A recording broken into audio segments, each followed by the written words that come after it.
जाली पीरों के आस्थानों पर जाने वाले तो अक्सर नुकसान उठाते हैं, मगर वो क्या करें जिनके घरों में जाली आमिल खुद घुस आएं या उनका अकीदा इतना कमजोर हो जाए कि वो बीमार होने के बाद ऐसे जाली हकीमों या डॉक्टरों को अपने घर ले आए जिनका काम सिवाय लूट मार के और कुछ नहीं हो। इस सूरत हाल में जहां सादा लौ अफराद का कसूर होता है, वहां वो सरकारी इदारे और एहलकार भी कसूरवार होते हैं जो ऐसे अफराद के खिलाफ कोई कानूनी कार्रवाई नहीं करते। काले इल्म का जादू, संगदिल माशूक आपके कदमों में, और ऐसा काम बताएं जो हो नहीं सकता, जैसे दावे करने वाले आलमीन के इश्तिहारों से हमारी दीवारें भरी हुई हैं मगर हुकूमत उनके खिलाफ कोई कार्रवाई नहीं करती। ऐसे ही एक आमिल ने रावलपिंडी में 4 बच्चों की मां के साथ उसके खानदान की जिंदगी को कैसे तबाह किया, आइए देखते हैं।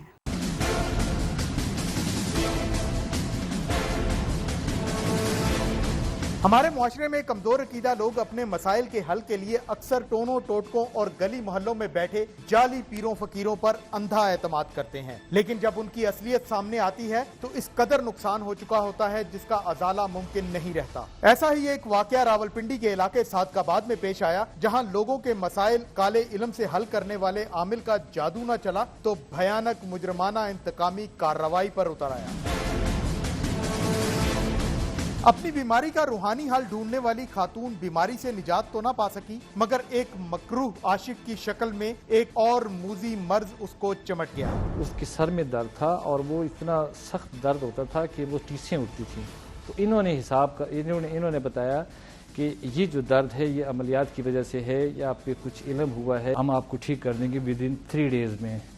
और फिर उन्होंने जो है वो पैसों का तकाजा भी किया, जो हमने उस वक्त जो सूरत हाल थी उसको देखते हुए एक्सेप्ट किया कि ठीक है, लेकिन आप 3 दिन में इसका काम कर दें। 3 दिन का कुछ पैसे, कितने पैसे दिए थे आपने? 10,000 की हमारी बात हुई थी। टाइम भी गुजर गया तो फिर उनसे मैंने तकाजा किया कि ये तो काम नहीं हुआ, तो उन्होंने कहा कि और पैसे देने पड़ेंगे।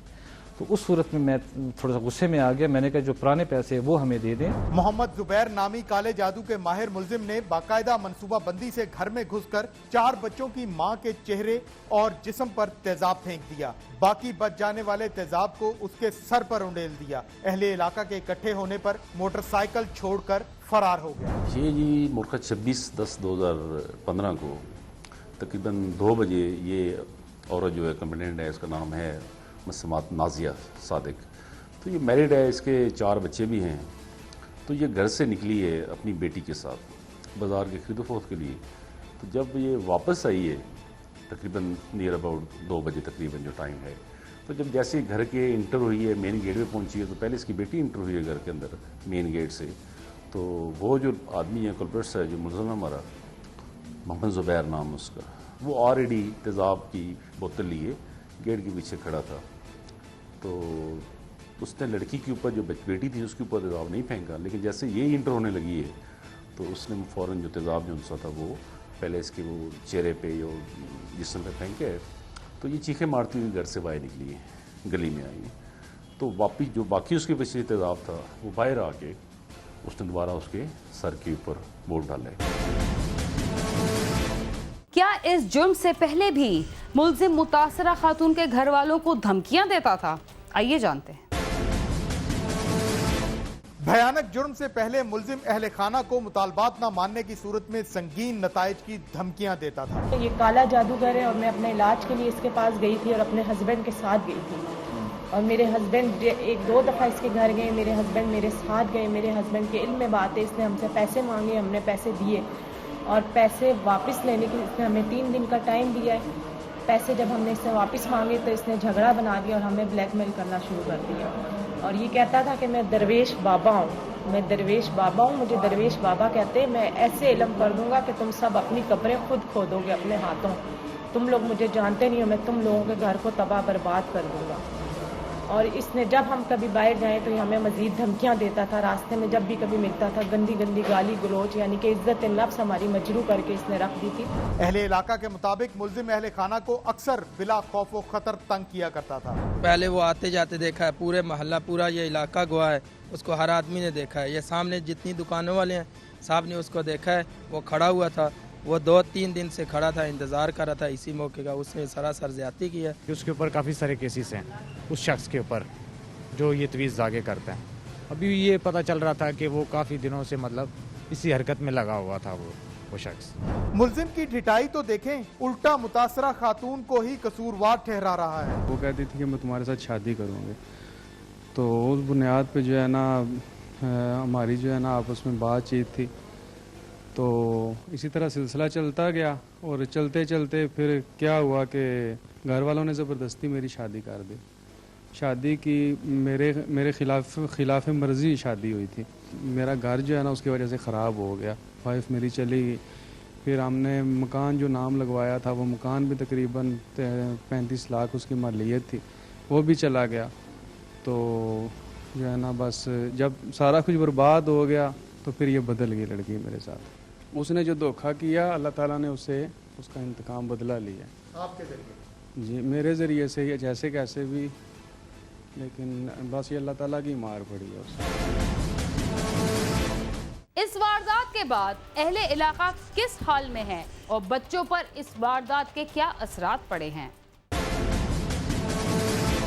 जालमाना वारदात ने अहले इलाका के साथ कई मासूम जहनों पर भी असर किया। ना जाने कितनी नन्ही जाने कब तक खौफ का शिकार रहेंगे। मेरे बच्चे 1 हफ्ता हो गया स्कूल नहीं जा रहे, डर की वजह से, खौफ की वजह से कि उनके दिल में खौफ बैठा है।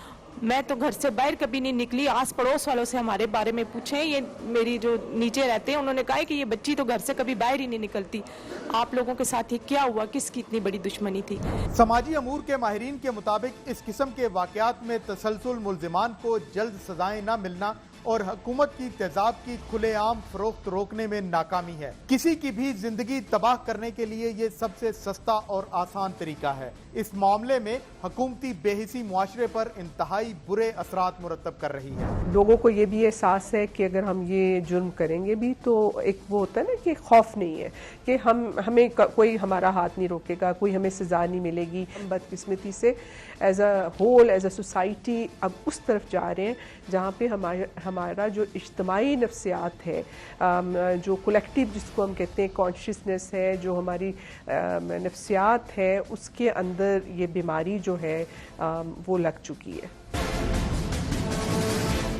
ऐसे वाकयात की रोकथाम के लिए कैसे इक़दामात की ज़रूरत है और हुकूमत को इस सिलसिले में क्या करना चाहिए?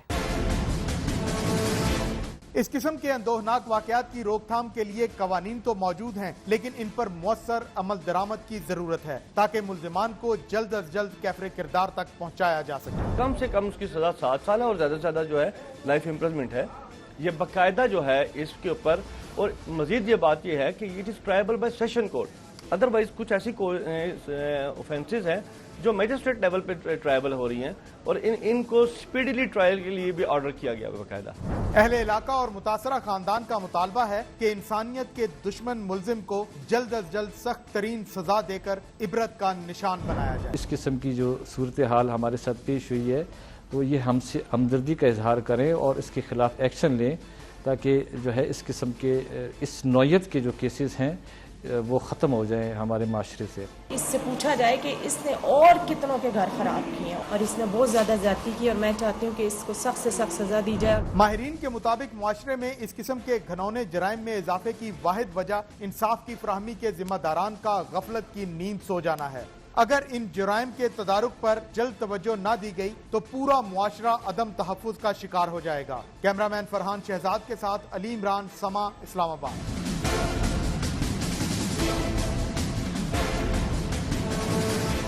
ख़वातीन पर तशद्दुद का सबसे भयानक तरीक़ा उन पर तेज़ाब फेंकना है, जिसकी खरीदो फरोख्त पर पाबंदी के बावजूद भी ये आसानी से मिल जाता है। प्रोग्राम क्राइम सीन में वक्त हुआ एक मुख्तसर से वक्फे का, तब तक आप समा के साथ ही रहिए।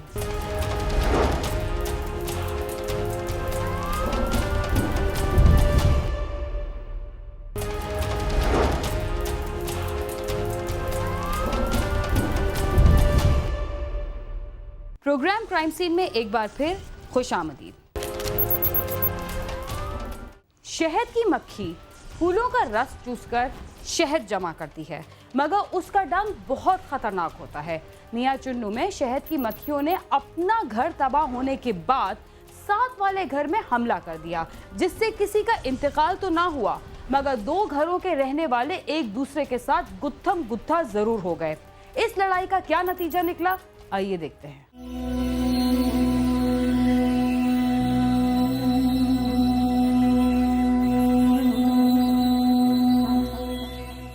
खानीवाल के तहसील मियां चन्नू के गांव 126 पंद्राइल का रहायशी 4 बच्चों का बाप मोहम्मद असलम गधा गाड़ी चलाकर अपने कुंबे का पेट पाल रहा था। मोहम्मद असलम के घर के सहन में नीम का पेड़ लगा हुआ था, जिस पर शहद की मक्खियों ने छत्ता बना रखा था। छत्ते में शहद तैयार हो गया। एक शाम मोहम्मद असलम और उसके बेटे मोहम्मद इस्माइल ने शहद उतारने के लिए छत्ते के नीचे आग जलाकर धुआं किया तो मक्खियाँ उड़ना शुरू हो गयी। मक्खियाँ उड़ती हुई मोहम्मद असलम के हमसाये मोहम्मद अकरम के घर भी चली गयी, जहाँ उन्होंने मोहम्मद अकरम की बीवी और बच्चों को काट लिया, जिस पर मोहम्मद अकरम ने गालम गलोच शुरू कर दी।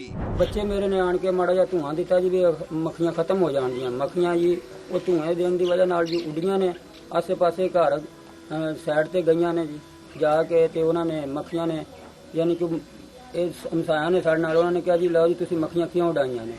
वो मक्खियां उड़न की वजह नाल जी उन्होंने साढ़े ते सानू ललकारिया, ललकार के कहने लगे जी असि तुहानू हुणे मक्खियां दा मजा चखाने हैं जी। मोहम्मद अकरम और उसका बेटा जीशान डंडे उठाए मोहम्मद असलम के घर आ गए और आते ही उसे और उसकी बीवी हनीफा परवीन को मारना शुरू कर दिया। सर पर डंडे लगने से मोहम्मद असलम और उसकी बीवी बेहोश हो गई। इसी दौरान मोहम्मद असलम और उसकी बीवी की चीखों पुकार सुनकर मोहल्लेदार जमा हो गए तो मुलजम बाप बेटा फरार हो गए। दोनों को फौरी तिब्बी इमदाद के लिए अस्पताल ले जाया गया, जहाँ डॉक्टरों ने हनीफा परवीन की मौत की तस्दीक कर दी, जबकि मोहम्मद असलम को तिब्बी इमदाद दे दी गयी। इन्होंने तुआर फलांग के इधर घर न होया, इधर आके मेरे भाभी दे सिर 'ਚ सोटा मारिया, ਉਹਨੂੰ मौके ਤੇ ਹਲਾਕ ਕਰ ਦਿੱਤਾ। ਉਸ ਤੋਂ ਬਾਅਦ ਭਾਈ ਮੇਰਾ ਇਹਦੇ ਸਿਰ 'ਚ ਮਾਰਿਆ ਬਾਪ ਨੇ ਛੋਟਾ, ਇਹ ਬੇਹੋਸ਼ ਹੋ ਗਿਆ, ਡਿੱਗ ਪਿਆ ਇੱਥੇ। ਉਸ ਤੋਂ ਬਾਅਦ ਇਹ ਦੌੜ ਗਿਆ, ਦਰਵਾਜ਼ਾ ਖੋਲ ਕੇ ਇਧਰੋਂ ਤੇ ਫਰਾਰ ਹੋ ਗਿਆ। ਸਾਡੇ ਘਰ ਦੀਵਾਰਾਂ ਟੱਪ ਕੇ ਆ ਗਿਆ ਜੀ ਬਾਪ ਬੇਟਾ ਦੋਨੋਂ ਜੀ। ਆਣ ਕੇ ਅੱਗੇ ਬੈਠਾ ਸੀ ਜੀ ਮੈਂ ਜਾਂ ਮੇਰੀ ਬੀਵੀ ਜੀ, ਅਸੀਂ ਇਕੱਲੇ ਸੀ ਤੇ ਉਹਨਾਂ ਨੇ ਸਾਡੇ ਸਿਰ ਛੋਟਿਆਂ ਨਾਲ ਵਾਰ ਕੀਤਾ ਜੀ। ਬਾਲਾ ਮੁੰਡੇ ਨੇ ਜੀ ਬਾਲਾ ਮਾਰਿਆ ਮੇਰੀ ਬੇਗਮ ਦੇ ਸਿਰ 'ਚ ਜੀ। वो तो मौके से खत्म हो गई जी। बाप ने मैनू पकड़ लिया जी, वो मेरे नाल मारन शुरू हो गया जी। उस तो बाद जी वो फिर नसन लगे जी, ते हम सारे दूसरे इकट्ठे हो गए थे, वो नस गए जी।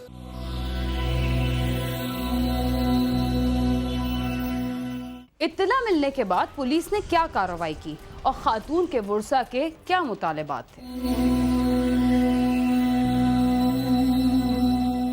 इत्तला मिलते ही थाना सिटी मियां चन्नू पुलिस मौके पर पहुंच गई। पुलिस ने मुकदमा दर्ज करके लाश पोस्टमार्टम के बाद वर्षा के हवाले कर दी। जब लाश घर लाई गई तो वहां कोहराम बर्पा हो गया। उसे सौगवारों की मौजूदगी में मकामी कब्रिस्तान में दफन कर दिया गया। मकतूला की मां और दीगर रिश्तेदारों का कहना है कि कातलों को सख्त सजा दी जाए। साडी गल पिया सुनदा सी की करिए, हुण गरीब बंदे आ, मैं मेरा पुत रेहड़ी वंदा, बच्चे निके निके आ, वो लैके बैठे आ, की करिए हुण दसो, सानू कोई इंसाफ मिले जाए। मकतूला के खावंद और बेटे का कहना है कि जालिमों ने मामूली बात पर हनीफा बीबी को कत्ल कर डाला। वो इंतहाई गरीब है और मुलजम बाअसर है, जिसकी वजह से पुलिस उन्हें गिरफ्तार नहीं कर रही और अब वो मुकदमा वापस लेने के लिए दबाव डाल रहे हैं। दूसरी जानिब पुलिस का कहना है कि मुलजमान घरों को ताले लगाकर फरार हैं। उन्हें इश्तिहारी करार दिया जा चुका है और गिरफ्तारी के लिए टीम बना दी गई है। नसन तो बाद जी साढ़े अभी तक कोई कार्रवाई नहीं हो रही जी। साड़ी ये अपील है जी, सानू लिहाजा पुलिस कार्रवाई कोई कर नहीं रही जी, सानू इंसाफ दिता जाए जी, जिस तरह भी हो सकता है। मकतूला के मुर्सा रहले इलाका ने IG पंजाब से अपील की है कि उनकी दादरसी की जाए और मुकामी पुलिस को हदायत की जाए कि मुलजमान को फौरी गिरफ्तार करके कैफे किरदार तक पहुंचाया जाए। कैमरामैन राव खालिद महमूद और साथी रिपोर्टर राव सुलेमान के साथ आमिर शहजाद, मियां चन्नू।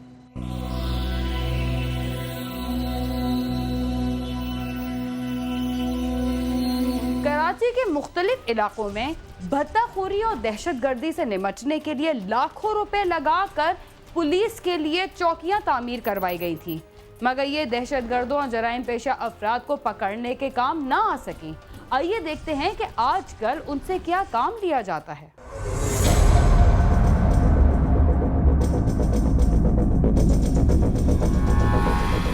कराची के ओल्ड सिटी एरिया की मार्केटों और सनती इलाकों के इतराफ भत्ता माफिया के खिलाफ कार्रवाई के सिलसिले में पुलिस चौकियां बनाई गई थी और तकरीबन 5 साल कबल कराची के 60% इलाकों में 150 से ज्यादा पुलिस चौकियां कायम की गई थी। इनमें पुलिस की नफरी भी तैनात थी। वेस्ट जोन में 75, ईस्ट जोन में 55 और साउथ जोन में तकरीबन 35 से ज्यादा पुलिस चौकियां बनाई गयी। मगर आजकल ये पुलिस चौकियां किसी दहशतगर्द या भत्ताखोर को पकड़ने के काम नहीं आती, बल्कि कचरा कुंडी, सामान रखने या स्टोर के काम आ रही हैं।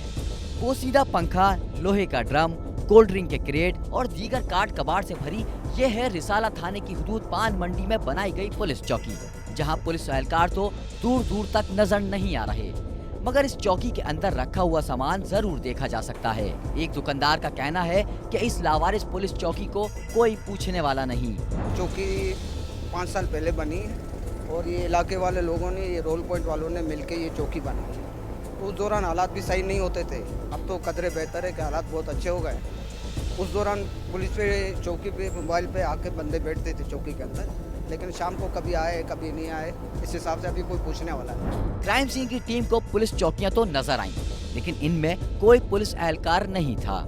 एक शख्स का कहना था कि वो यहाँ 35 साल से पान फरोख्त कर रहा है। ये पुलिस चौकी उसके सामने तामीर हुई थी, लेकिन अब इसे गोदाम बना दिया गया है। स्टोर बना दिया, यहाँ पे पान वाले पान भी रखते हैं, एक शरबत वाला है वो कोल्ड ड्रिंक की बोतल और सोडा की बोतलें भी अंदर रखते हैं। ये चौकी का हाल है, यहाँ पूछने वाला कोई। 45 साल हो गए मुझे पान बेचते हुए। 12 साल का आया था मैं, पान बिक्री का काम है तो किसी और का है, हमारा नहीं है। हम तो अपने बच्चों की रोजी यहाँ उठाई और कंधे पर माल रखा और सीधे अपने वाले आते हैं यहाँ पे गश्त करते हैं, चौकी में बैठते हैं। वो रात के टाइम आगे बैठते हैं, दिन के टाइम नहीं बैठते। ओल्ड सिटी एरिया के खराब हालात की वजह से इस चौकी को यहाँ के दुकानदारों ने मिलकर बनाया था, लेकिन अब कभी कभार ही पुलिस मोबाइल यहाँ आकर खड़ी होती है। शहर भर में बनाई गई पुलिस चौकियां तो वीरान पड़ी थी, लेकिन पुलिस इन चौकियों के एतराफ में नाका लगाकर अनोखी चेकिंग करती नजर आई। ये साइट है पुलिस का इलाका नौरस चौरंगी है, जहाँ पुलिस के जवान कितने चौकस खड़े हैं ये आप खुद देख सकते हैं।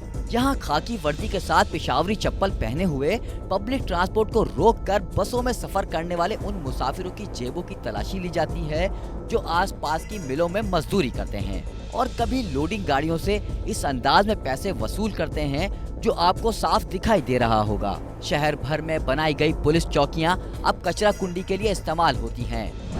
शहर कायद के हर थाने को चूंकि नफरी की कमी का सामना है, शायद इसी वजह से ये चौकियां भी खाली पड़ी हैं। इसके बावजूद वजीर आला सिंध सैयद कायम अली शाह ने कराची में भत्ता माफिया के खिलाफ कार्रवाई के सिलसिले में मुख्तलिफ इलाकों में पुलिस चौकियां बनाने का ऐलान किया था।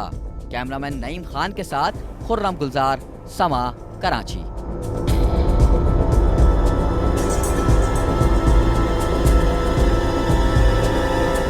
जब पुलिस की बनी हुई चौकियों पर पुलिस ही मौजूद ना होगी तो कोई ना कोई तो वहां कब्जा करेगा, चाहे वो जराइम पेशा अफराद ही क्यों ना हो। इसके साथ ही क्राइम सीन अपने अख्तिताम को पहुंचता है। अगर आप हमसे रब्ता करना चाहते हैं तो हमारा पता है cs@sama.tv। इसके अलावा फेसबुक और ट्विटर पर भी हमसे रब्ता कर सकते हैं। बीना खान और क्राइम सीन की टीम को इजाज़त दीजिए और देखते रहिए समा।